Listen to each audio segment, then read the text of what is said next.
थोड़ी सी लेट हो गई हूँ मैं, but here I am. So hi guys, welcome back to my channel. This is me Pooju और आप सभी स्टूडेंट्स को ढेर सारा कॉन्ग्रेचुलेसन। तो जैसे कि 12th और 10th का सीबीएसई का रिजल्ट आ गया है और मेरा जो यूट्यूब चैनल है उसमें मैं वीडियो बनाती रहती हूँ, how to take admission and all. तो मेरे जो ऑडियंस है आप सभी हो, जैसे 10th और 12th के स्टूडेंट लोग, तो मैंने सोचा क्यों ना कॉन्ग्रेचुलेशंस बोला जाए आप सभी को। और इसके लिए मैं थोड़ी सी लेट भी हो गई, मैं थोड़ा बिजी थी, बट ठीक है, आई एम हियर और मैं आप लोगों को गाइड करूंगी थोड़ा थोड़ा। और जैसे कि इस बार का जो 10th एंड 12th का रिजल्ट है वो भी बहुत अच्छा आया है। तो 10th में 93% बच्चे पास हुए हैं और 12th में 88% बच्चे पास हुए हैं। तो ये बहुत अच्छा है, पिछले साल से तो काफी अच्छा है। तो या आप सभी को ढेर सारा कॉन्ग्रेचुलेशन। आई होप कि आप सब हैप्पी होंगे, बहुत खुश होंगे और अपनी एडमिशन की तैयारी में लगे होंगे, कहाँ पे एडमिशन लेना है ये तैयारी कर रहे होंगे आप लोग। और मैं भी आप लोगों के लिए बहुत खुश हूँ। और जो बच्चे इस बार पास नहीं हो पाए उनके लिए बहुत बुरा लगा, मतलब ठीक है, नहीं होना चाहिए था ऐसा, मतलब पर क्या कर सकते हैं, ये पास और फेल चलता रहता है। तो इतना स्ट्रेस आउट नहीं होना है, इतना टेंशन नहीं लेना है, कंपार्टमेंट देना, पास हो जाना, उसमें अच्छे से पढ़ के जाना।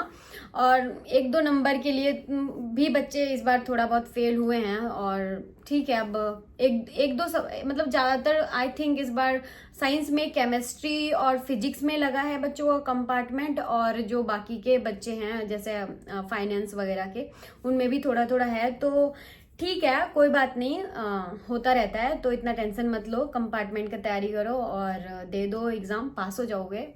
और थोड़ा बुरा लगता है पर अब क्या कर सकते हैं, ज़्यादा टेंशन मत लेना, बस यही कह रही हूँ, ठीक है।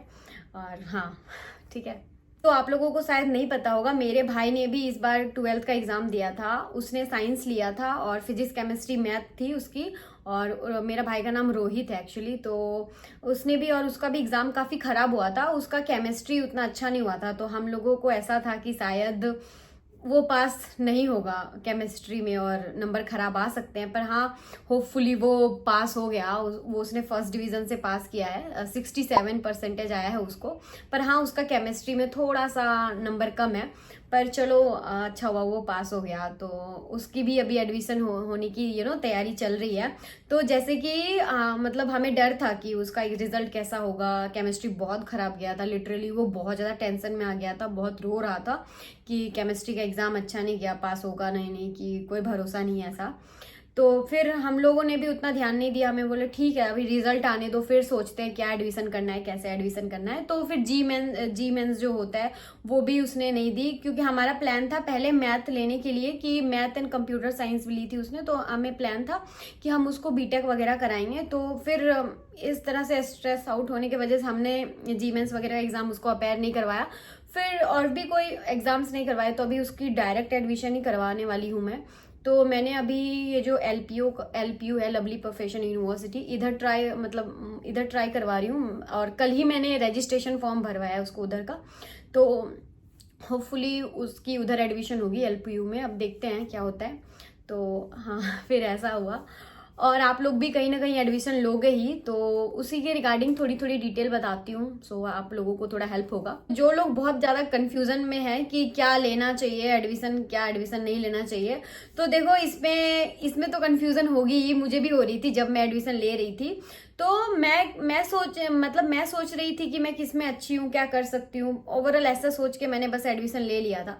तो आप लोग भी ऐसे ही सोचो कि किस में अच्छी हूँ और क्या थोड़ा ठीक लगता है पढ़ने में और किस में अच्छा कर सकती हूँ। थोड़ा बहुत तो आइडिया लग ही जाता है 12th के बाद।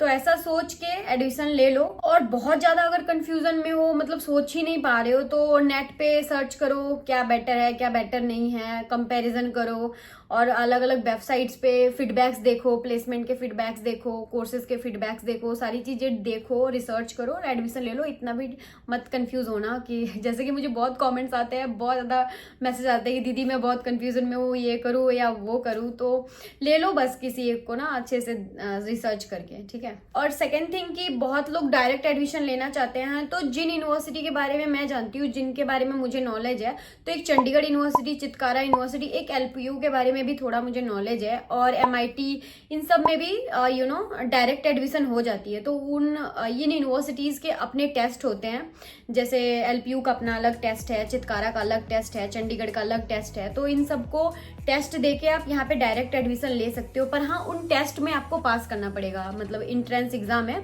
जो वो लोग लेते हैं, कुछ नंबर का 400-500 नंबर का वो पेपर होता है उनका अपना, उसमें से कुछ आपको 130, 140 या 150 के आसपास नंबर लाना होता है उनके एग्जाम्स में, और फिर आप एडमिशन ले पाओगे उधर।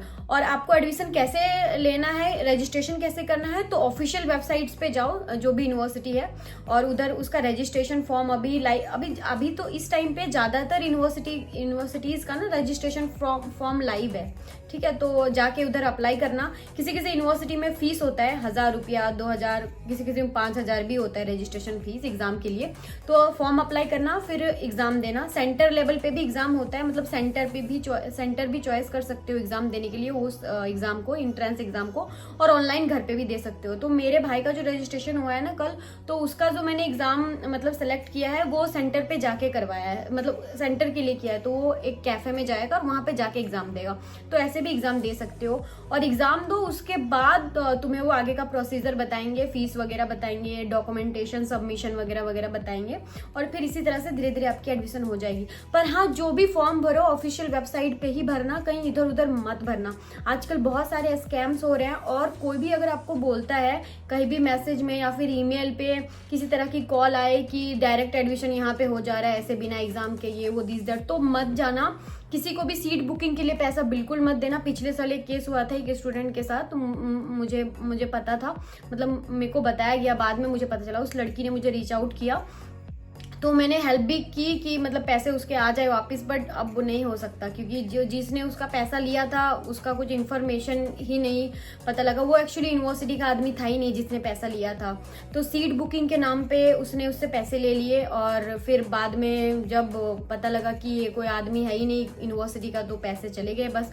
तो ऐसे अगर फ्रॉड होने का चांसेस हो, कोई भी बोले कि सीट बुकिंग कर लो पहले से, नहीं तो चला जाएगा एडमिशन, ये सब मत करना। ऑफिशियल वेबसाइट पे देखना, सारी प्रोसीजर देखना, एडमिशन काउंसलर से बात करना, और ऑफिशियल वेबसाइट पे जाना किसी भी यूनिवर्सिटी का, और वहां पे help centre, help number, toll free numbers होते हैं, उनमें कॉल करना, उनमें पूछना है। तो डायरेक्ट कैंपस विजिट करो जहां भी हो, जिस भी सिटी में रहते हो, फिर कुछ पैसे वैसे देना कहीं भी किसी को भी, क्योंकि कोई भी एग्जाम दिए बिना अगर बोल रहा है ना सीट बुकिंग के लिए, तो वो फेक ही होता है ज्यादातर, ठीक है। फंसना मत इन केसेस में, और बहुत सारे स्कैम्स हो रहे हैं अलग अलग, ओके। और किसी को भी अपना ऑफिशियल डॉक्यूमेंट मत देना। ऐसे अगर बोले कि तुम मेरा डॉक्यूमेंट दो, मैं यहाँ से बात करके तुम्हारा एडमिशन कराता हूँ, ये सब भी मत करना। फिर मे भी वो तुम्हें ब्लैकमेल करे कि तुम्हें डॉक्यूमेंट नहीं दूंगा, पैसे दो। ऐसे भी केसेस हुए हैं, मैंने देखे हैं, ठीक है। और बाकी सब आप पे डिपेंड है कि आप लोग क्या चूज करते हो, किसमें एडमिशन लेते हो, कैसे पढ़ाई करते हो, फिर कैसी प्लेसमेंट होती है, ठीक है। और हाँ, अच्छे से बस चॉइस अच्छी करना, बस ठीक ठाक ले लेना एडमिशन जहाँ भी लेना हो। और अगर किसी तरह की हेल्प चाहिए तो मेरे को जरूर से जरूर मैसेज करना, मेरे वीडियोस पे कमेंट कर सकते हो। मुझे इंस्टाग्राम पे डायरेक्ट, मैं यहाँ पे देती हूँ अपना इंस्टाग्राम का आईडी, डायरेक्ट मुझे DM कर सकते हो, मैं वहां भी रिप्लाई करूंगी। और मैंने सबकी हेल्प की है हर साल एडमिशन के टाइम पे, हर बच्चे का डाउट मैंने डाउट का रिप्लाई किया है, और जितना हो सके मैं सबको हेल्प करूंगी, सबको रिप्लाई करूंगी। तो कुछ भी लगे बस मुझे मैसेज कर देना, मैं जरूर से जरूर रिप्लाई करूंगी, हेल्प करने की कोशिश करूंगी आप लोगों की। और आप सबको ऑल द वेरी बेस्ट, और बस मिलते हैं मेरे नेक्स्ट वीडियो में, तब तक के लिए बाय। फिर से ढेर सारा कॉन्ग्रेचुलेशंस, खुश रहो, मजे करो, बाय।